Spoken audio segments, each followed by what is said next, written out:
It always started with a name, or a comparison, or a comment about someone I'd never met, but who apparently shaped everything about how I should love, how I should touch, and how I should respond. They brought her up over and over again, not because they missed her, but because there was grief, but because she was useful, a tool, a measure, a weapon. And I began to feel it, not just the presence of a third person in the room, but the absence of myself. She became the reference point. I became the echo. The ex wasn't the past, she was the weapon. And that's the end pit hallmark of triangulated sadism. They don't idealize the ex to honor them, they weaponize them to erase you. You become invisible in real time. And the more you respond, the more you try to reclaim your place, the more you vanish. Sadistic supply and erotic collapse. When sex happened, it didn't feel like desire, it felt like measurement. There was an invisible scorecard, a gallery of ghosts in the room, and no matter what I did, I was behind. My body wasn't mine anymore. It became performance, an audition, a reenactment of a scene I was never part of. And the harder I tried to be enough, the more I failed. Not because I was broken, but because the rules had already been written by somebody else, for someone else, and I was just the stand in. They didn't want you aroused, they wanted you erased. That's the cruelty of sadistic supply. They don't want connection, they want control through collapse. They want to watch your desire dissolve while they compare you to a ghost. You're not a partner, you're a site of deconstruction, a project of erotic disappointment, and they feed on that. The introject installs itself. What hurts most isn't what they said, it's what you started to believe.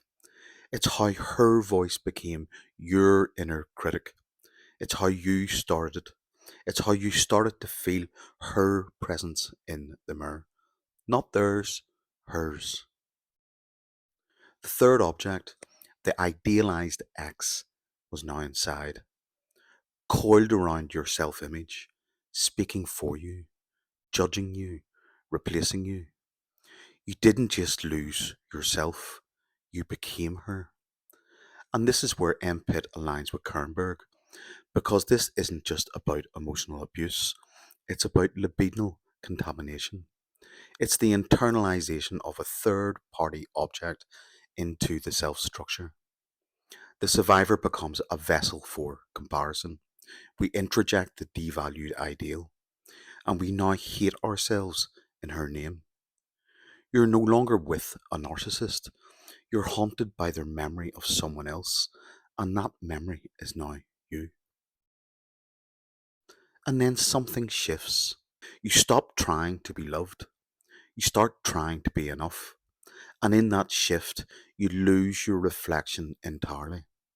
The mask forms, the smile fixes, the body performs, and the erotic self, the feeling self, goes numb. They weren't looking at you, they were looking for themselves. This is what MPIT calls the mirrored inversion. You become a mirror of their past, a screen for their projection, and a ghost to yourself. You mimic what they once praised. You echo what they once wanted. You abandon your erotic subjectivity just to survive the room. But here's the thing, they never see you because they never wanted to. You were never part of the scene. You were just cast into it to play the role they wrote for someone else. And then comes silence. Maybe they discard you. Maybe they disappear. Maybe they find a new actor. Or maybe you wake up alone, cold, and hollowed out. And for the first time, you see the face again in the mirror. But it's not her. It's not them. It's you. barefoot, broken, but finally alone enough to be real. You don't need to be desired to exist. That's the end-pit gaze reset, the moment where survival stops being mimicry and becomes authorship.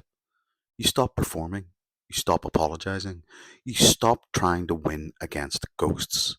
And in that moment, you reclaim your erotic self, not by being desired, not by being chased, but by being seen by yourself. Not purity, not innocence, but ownership. You are not the X. You are not the object. You are not the absence. You are the author. That's the only love story we tell in Empit because we don't do romance. We do reclamation. Peace out.